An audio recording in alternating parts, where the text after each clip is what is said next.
If you enjoyed comic books as a child or perhaps still as an adult, an event this weekend is a must for your to-do list. North Carolina Comic-Con comes to Morrisville, and Alan Gill and Eric Hoover join us. Gentlemen, thanks so much for being here. Thank you. So I've never been to a Comic-Con. What happens? Well, the biggest thing you have is we have lots of comic book writers and artists, lots of local comic book creators, and they're here and they're set up so fans can come and meet them, and they can get things signed and sketched and all sorts of things. We have lots of other events, costume contests, art contests, discussion panels, so really full schedule. Who do you think it's for? Is it for adults and children, people who are really into comics, or, you know, a little bit of everybody? It's definitely for everybody. I mean, obviously the hardcore comic book people are going to be there. But just people interested in comics, wanting to learn more about comics. Like you said, the costume contest is really fun for kids, and it's definitely dressing up as comic book characters. Oh yeah, okay. yeah. It's definitely a family-friendly environment.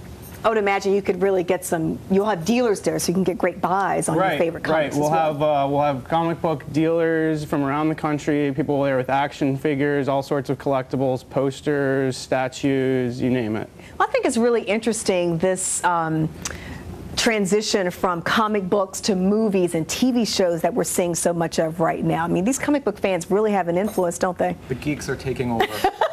Yay, geeks!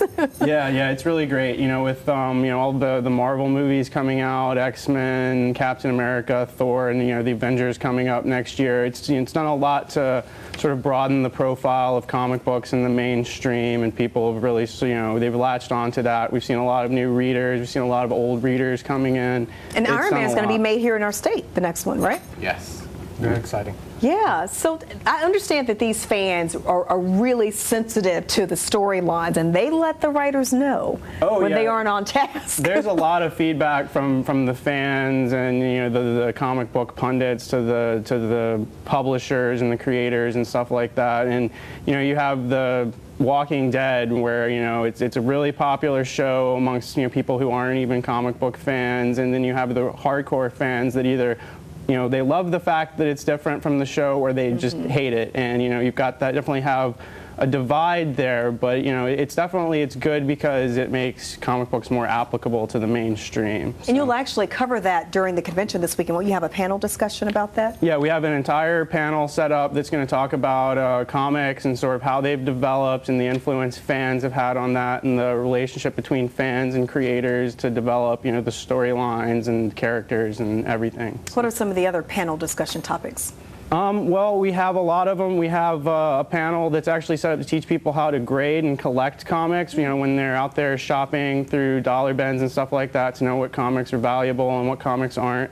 We have a lot of discussions with our guests. We have artists getting up talking about their process, and writers getting up talking about how they develop storylines and write comics and create brand new creations for us to read. Yeah, so who are your favorites? Will you be dressing up this weekend? I'll be too busy. I'll be too busy to dress up. But my favorite superhero is Captain America, and so I've obviously been thrilled by the movies that came out earlier this year and the one planned for next year with the Avengers. So yeah. How about you? Flaming Carrot. Where's Flaming Carrot from? Well, they actually did a movie based on his superhero team called The Mystery Men that came out in the 90s with Ben Stiller, but they actually left Flaming Carrot out of it because he's too high concept. I guess they figured a guy running around with a big carrot head was not going to translate very well to film. So, yeah. Well, I'm sure the fans could let the writers know exactly how to do that if they wanted to. Sure. Maybe now. Yeah. All right. Well, Comic-Con is coming up this Saturday and Sunday. Yep. And it opens at 11 a.m. on Saturday. You can buy tickets at the door. So, yeah. All right. Well, gentlemen, thank you so much. And